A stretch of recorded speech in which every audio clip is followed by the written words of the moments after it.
It's the Hun, short for 100. This aircraft, a supersonic fighter that served with the Air Force between 1954 and 1979. It was the first of the Century Series fighters and was the first U.S. Air Force fighter aircraft to be capable of supersonic flight and level flight.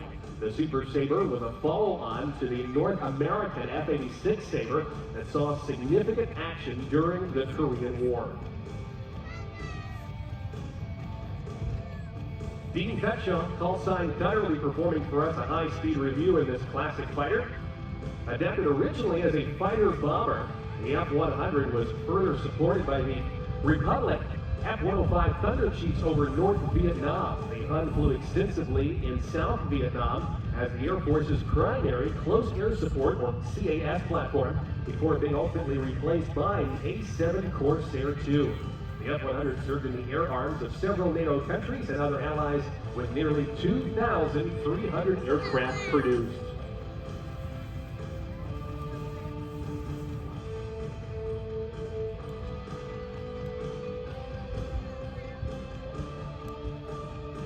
As Cutter gets positioned down to Airshow right, he'll be on the takeoff roll momentarily.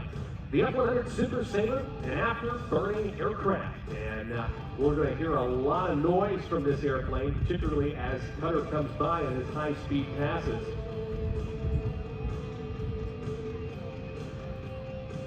With the afterburner, of course, we will see and feel the thunder of that aircraft and, of course, that jet engine as he goes by.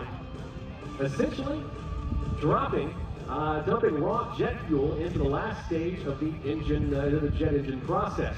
There on the nose, there's a big intake, and what that intake does is it sucks the air in via the use of some.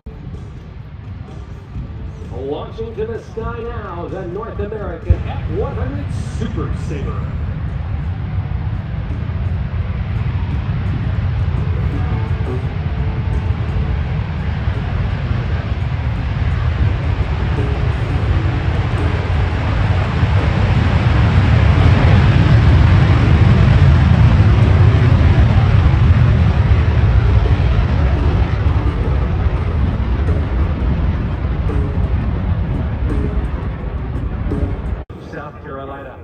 This F-100, the only flying Super Sabre in the world today.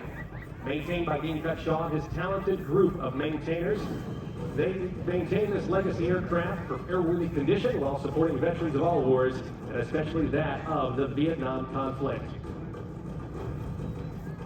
With a top speed of Mach 1.1, just over the speed of sound, again from the right, here comes Cutter and the Super Sabre.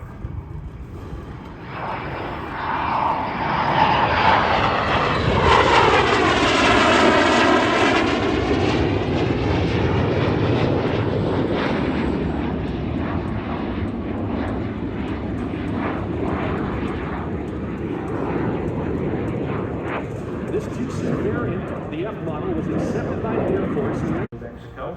This aircraft was delivered to the Boneyard in January of 1973.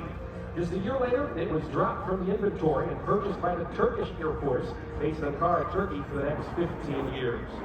It was delivered in August of 1989 at Mojave, California, and purchased by Dean Cutshaw Fort Wayne in July of '96.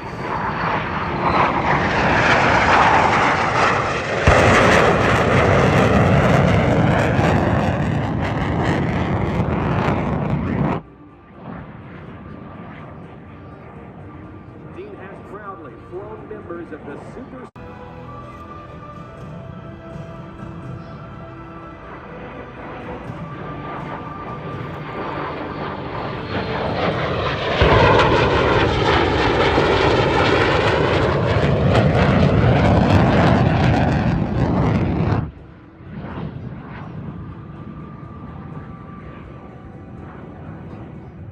Dean first.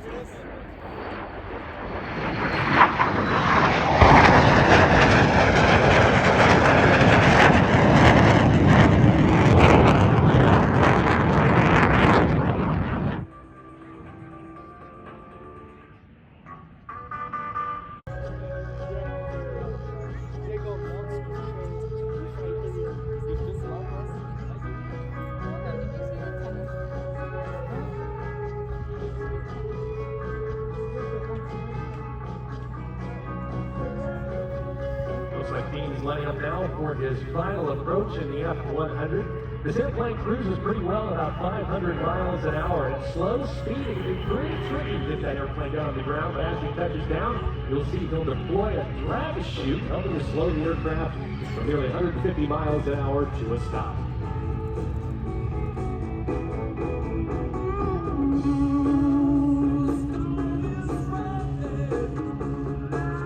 As I mentioned, the F100, not a friendly character in the slow-speed environment, and it was often on landing that new pilots struggled with the quirky flying characteristics and being behind the power curve, and it proved to be deadly at times. New pilots, either due to lack of